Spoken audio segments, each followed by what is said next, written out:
আসসালামু আলাইকুম। আজকের সময় নিউজে আপনাকে স্বাগত। শুরুতেই সংবাদ শিরোনাম, পরে বিস্তারিত। দর্শক জানিয়ে দিব আজকের গুরুত্বপূর্ণ সংবাদ। শুরুতে থাকবে সংবাদ শিরোনাম, পরে বিস্তারিত। ট্রাম্পের হুমকির জবাব দিলেন ইরানের প্রধানমন্ত্রী। তারপর জানিয়ে দিব হরমুজ পেরিনিয়ালের কাছে তেলবাহী ট্রাঙ্কের অজ্ঞাত ক্ষেপণাস্ত্রের আঘাত। এখন জানিয়ে দিব ইরানের নতুন নেতৃত্ব কিভাবে আগের শাসকদের চেয়ে অনেক আলাদা। এবং সর্বশেষ জানিয়ে দিব নেতানিয়াহুর বিরুদ্ধে নিষেধাজ্ঞা দাবি ব্রিটিশ এমপিদের। দর্শক এতক্ষণ শুনছিলেন আন্তর্জাতিক সংবাদ শিরোনাম, এখন শুনবেন বিস্তারিত জানার আগে আপনি যদি আমাদের চ্যানেলে নতুন এসে থাকেন তাহলে অবশ্যই চ্যানেলটিকে সাবস্ক্রাইব করবেন। আর ভিডিওটি আপনি কোন জেলা থেকে দেখছেন এবং শুনছেন অবশ্যই কমেন্ট বক্সে লিখে যাবেন। এখন বিস্তারিত। ট্রাম্পের হুমকির জবাব দিলেন ইরানের পররাষ্ট্রমন্ত্রী আব্বাস আরাগচি বলেছেন, যুক্তরাষ্ট্রের সঙ্গে চূড়ান্ত কোনো চুক্তি নিয়ে আলোচনার হুমকি পরিবেশন শুরু হবে না। তিনি জানান, দুই দেশের মধ্যে স্বাক্ষরিত সমঝোতা সড়কের 13 নম্বর অনুচ্ছেদ অনুযায়ী হুমকি অব্যাহত থাকলে চূড়ান্ত চুক্তির আলোচনা শুরু করা হবে না। খবর আল জাজিরার।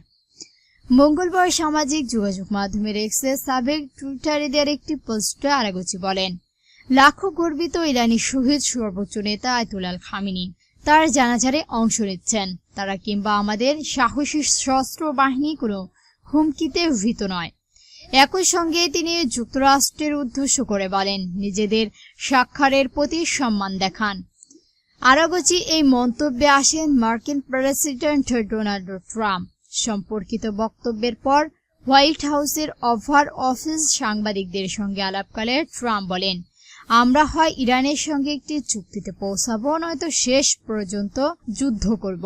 তিনি আরও দাবি করেন, আমরা চাইলে 1 ঘন্টার মধ্যে তাদের সেতুগুলো ধ্বংস করে দিতে পারি, তাদের জ্বালানো সরবরাহ ব্যবস্থা অচল করে দিতে পারি। তাদের এখন কোনো অর্থ নেই, আমরাও তাদের কোনো অর্থ দেইনি।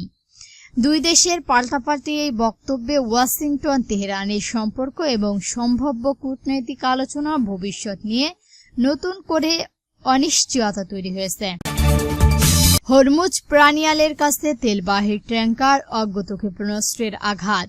ওমান উপকূলের কাছে হরমুজ পেরিনিয়াল নিকটবর্তী সমুদ্রের একটি তেলবাহী ট্যাঙ্কার সোমবার একটি অজ্ঞাত ক্ষেপণাস্ত্র আঘাত হানে।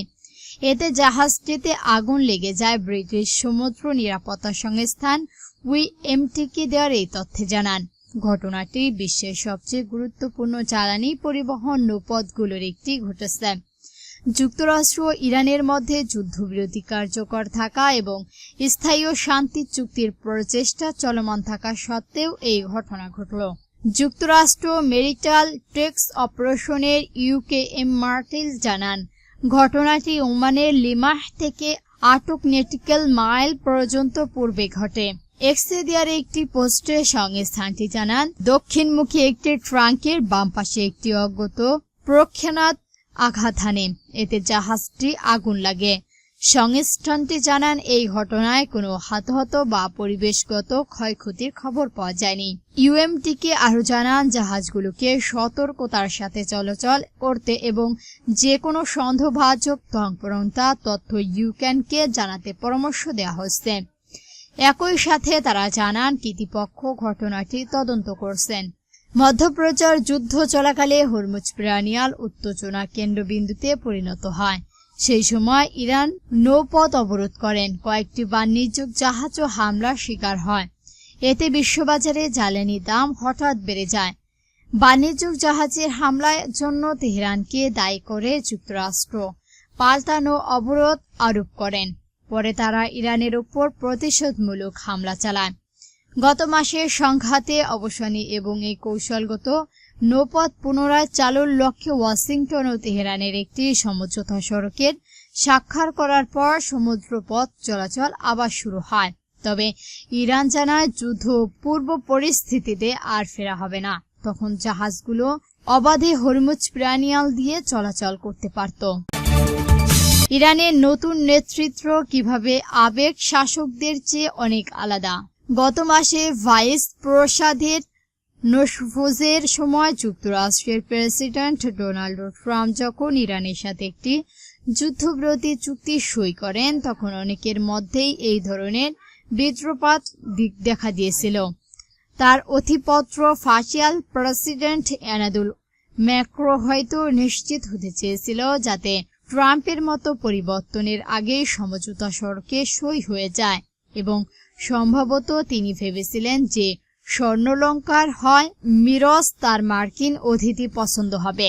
কিন্তু 1.5 পৃষ্ঠা এই চুক্তি এবং এই ভেন্যু নির্বাচনের বিষয়টির সাথে অনিবার্যভাবে 1919 সালে প্রথম বিশ্বযুদ্ধ শেষে স্বাক্ষরিত অতি দীর্ঘ ভাইস চুক্তির তুলনা চলে আসে।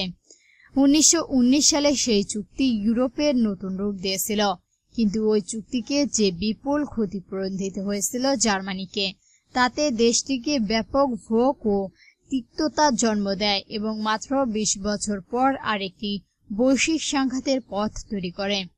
এখন ভাইস চুক্তি চাইতেও অনেক দিক থেকেই ভিন্ন হলেও ইরান চুক্তিটিও কি শেষ পর্যন্ত সমানভাবে ভাগ্য নির্ধারিত হতে পারে এই হিসাবে বিবেচিত হতে পারে। নেতানিয়াহুর বিরুদ্ধে নিষেধাজ্ঞা দাবি ব্রিটিশ এমপিদের। ফিলিস্তিনের বেসামরিক নাগরিকদের উপর ইসরায়েলের নির্যাতন ও মানবাধিকার লঙ্ঘনের অভিযোগে দেশটির প্রধানমন্ত্রী বেনিয়ামিন নেতানিয়াহু এবং দেশটির বিচার বিষয়ক মন্ত্রীর উপর নিষেধাজ্ঞা আহ্বান জানিয়েছেন কয়েকজন ব্রিটিশ এমপি। খবর মিউটিস্ট আইয়ের। স্কাই নিউজের প্রতিবেদনে বলা হয়েছে, গত সপ্তাহে ভিন্ন রাজনৈতিক দলে অন্তত 71 জন ব্রিটিশ এমপি ও লর্ডস সদস্য দেশটির পররাষ্ট্রমন্ত্রী ইয়েভেট কুপারকে লেখার একটি চিঠিতে এই দাবি জানান। চিঠিতে বলা হয়েছে, ফিলিস্তিনি বেসামরিক নাগরিকদের উপর পদ্ধতিগত ও নথিভুক্ত নির্যাতনের দায় ইসরায়েলি সরকার, যার মধ্যে প্রধানমন্ত্রী নেতানিয়াহু রয়েছে। লেবানন পার্টি এমপি নিউ ডানকাল জর্ডানের নেতৃত্বে লেখা ওই চিঠিতে ক্ষমতাসীন লেবানন পার্টির 30 জন এমপি ও 7 জন লর্ডস সদস্য ভিন্ন দলের আইন প্রণয়ন স্বাক্ষর করেন। আইন প্রণেতারা ব্রিটিশ পররাষ্ট্রমন্ত্রীকে আহ্বান জানান যেন তিনি নেতানিয়াহু, উপপ্রধানমন্ত্রী ও বিচারমন্ত্রী ইয়াভিন লেভিনের বিরুদ্ধে নিষেধাজ্ঞা আরোপ করে দায়মুক্ত অবসান ঘটাতে সহায়তা করেন। চিঠিতে বলা হয়, গত বছরে ইসরায়েলের ডানপন্থী মন্ত্রী ইতামার বেন গাভির ও বেলাজের স্মোট্রিচের বিরুদ্ধে নিষেধাজ্ঞা স্বাগত হলেও তা ফিলিস্তিনি বন্দীদের প্রতি ইসরায়েল সরকারের আচরণকে খুব কমই পরিবর্তন এনেছেন, বরং এরপর পরিস্থিতি আরও খারাপ হয়েছে এবং প্রায় সম্পূর্ণ দায়মুক্ত হতে হয়েছে। চিঠিতে জাতিসংঘের ফেব্রুয়ারির একটি প্রতিবেদনে উল্লেখ করা হয়েছে। ওই প্রতিবেদনে বলা হয়, ফিলিস্তিনি নারী, পুরুষ ও শিশুদের উপর নির্যাতন, জোরপূর্বক বাস্তুচ্যুত, ব্যাপক হত্যাকাণ্ড, জীবন ধারণের উপকরণ ধ্বংস এবং বঞ্চনার মাধ্যম শাস্তি দেওয়ার অংশ হিসেবে নির্যাতনে একটি নিয়মিত পদ্ধতি পরিণত হয়েছে। দর্শক, আজকের সংবাদ ছিল এ পর্যন্তই। ভিডিওটি ভালো লাগলে অবশ্যই একটি লাইক দিবেন, আর এরকম নতুন নতুন নিউজ পেতে আমাদের চ্যানেলটিকে সাবস্ক্রাইব করে আমাদের সঙ্গে থাকবেন। ভিডিওটি সম্পূর্ণ দেখার জন্য ধন্যবাদ।